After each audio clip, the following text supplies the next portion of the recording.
పూరీలో day 1 మేము bus దిగే టైంకి ఈవినింగ్ టైం 6 అయితే అయింది. టెంపుల్ వ్యూ చూద్దామని టెంపుల్ వరకు అయితే నడిచెళ్ళాం. మొబైల్లో చూసిన దానికంటే పూరీ వ్యూ అయితే చాలా బాగుంది. అలానే క్రౌడ్ కూడా చాలా ఎక్కువ ఉన్నారు. అలా 20 మినిట్స్ టెంపుల్ వ్యూ చూస్తూ ఇంట్లో వాళ్ళకి వీడియో కాల్ చేసి జగన్నాథ్ దర్శనం అయితే ఇప్పించాం. గూగుల్లో క్లోజింగ్ టైం చూస్తే 11 అని చూపించింది. ఇంకా ఫ్రెష్ అయ్యేసి దర్శనంకి వెళ్దామని చెప్పి రూమ్ సర్చింగ్ కోసం అయితే స్టార్ట్ చేశాం. మాతో మా చెల్లెలు ఉండటం వల్ల మాకు రూమ్ దొరకడం అయితే కొంచెం కష్టమైంది.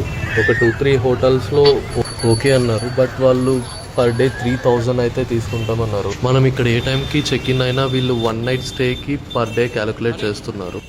సో అంత బడ్జెట్ కష్టం అని చెప్పేసి మళ్ళీ సర్చింగ్ స్టార్ట్ చేశాం. సో యూట్యూబ్లో మాకు ఈ ఆశ్రమం గురించి తెలిసింది. సో ఆశ్రమంకి వెళ్ళి అడిగితే రూమ్స్ అయితే లేవన్నారు. 1.5 అవర్ తర్వాత 7:30కి మాకు ఫైనల్గా రూమ్ అయితే దొరికింది. ఈ రూమ్కి ముగ్గురికి కలిపి 2 నైట్ స్టేకి 2300 అయితే ఛార్జ్ చేశారు. మేము ఉండే రూమ్ బీచ్కి 300 మీటర్స్ అండ్ టెంపుల్కి 700 మీటర్స్ డిస్టెన్స్లో అయితే ఉంది.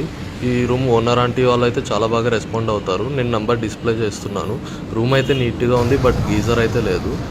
సో అలా ఫ్రెష్ అయిపోయి టెంపుల్కి దర్శనం అయితే వెళ్దామని చెప్పి బయటకు వచ్చి సర్వీస్ ఆటో తీసుకున్నాం.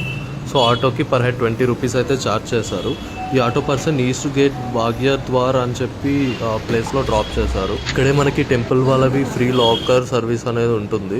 సో దర్శనం మెయిన్ ఎంట్రన్స్ నుంచి అయితే 6 to 8 అవర్స్ పడుతుంది. మాకైతే 30 to 40 మినిట్స్లోనే దర్శనం అయిపోయింది. దర్శనం అయితే చాలా బాగా జరిగింది.